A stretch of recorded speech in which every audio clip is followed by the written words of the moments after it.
Occasion ఏదైనా location ఎక్కడైనా తెలుగువారి వేడుక అంటే ఆలివ్ మిఠాయి ఉండాల్సిందే. భారత్ తో ఉద్రిక్తత పరిస్థితులు పాకిస్తాన్ యుద్ధానికి సిద్ధమవుతోంది. బోర్డర్లో యుద్ధ విమానాలు, హెలికాప్టర్లు, వార్ ట్యాంకులను తీసుకొస్తోంది. క్షిపణి పరీక్షలను చేస్తోంది. అరేబియా సముద్ర ప్రాంతంలో పాక్ నావీ నావికాదళ విన్యాసాలు చేపట్టింది. తన గగనతల రక్షణ వ్యవస్థను అప్రమత్తం చేసింది. భారత విమానాల కదలికలను ట్రాక్ చేయడానికి వారి అవాక్స్ నిరంతర నిఘా పెట్టింది. పాక్ సవాల్ విసిరేలా పాకిస్తాన్ వైమానిక దళం ఇటీవల ఓ ఫోటోను విడుదల చేసింది.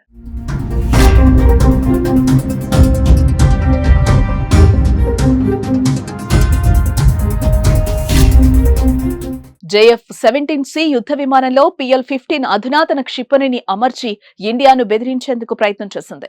ఈ పాకిస్తాన్ తన యుద్ధ విమానంలో ఏర్పరిచిన PL-15 అధునాతన క్షిపణి చైనా అందించింది. ఇండియాతో ఉద్రిక్తతల నేపథ్యంలో చైనా ఈ క్షిపణులను పాకిస్తాన్ కు అత్యవసరంగా సరఫరా చేసి తన బుద్ధిని చాటుకుంది.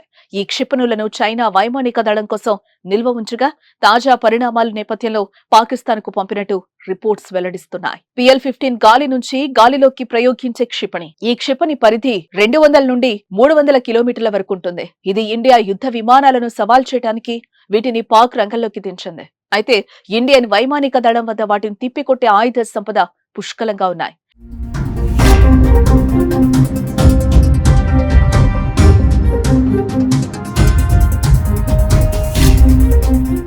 మన యుద్ధ విమానాలకు కూడా అధునాతన క్షిపణులతో అమర్చబడి ఉన్నాయి. ఇండియన్ యుద్ధ విమానాల రాడార్ మరియు ఎలక్ట్రానిక్ వార్ఫేర్ వ్యవస్థలు పాకిస్తాన్ JF-17 బ్లాక్ 3 కంటే చాలా అధునాతనమైనవి.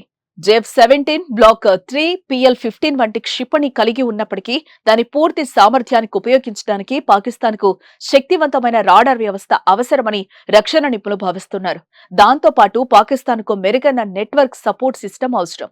ఇది కాకుండా కదిలే యుద్ధ విమానం నుండి లక్ష్యాన్ని లాక్ చేసి టార్గెట్ చేయడానికి అనుభవజ్ఞులైన పైలట్లు ఉండటం కూడా ముఖ్యం. దీంతో భారత్ ను భయపెట్టాలని పాక్ ఆ ఫోటో విడుదల చేసినా భారత్ మాత్రం వాటిని తిప్పికొట్టే విధంగా వైమానిక దళాన్ని సిద్ధం చేస్తోంది.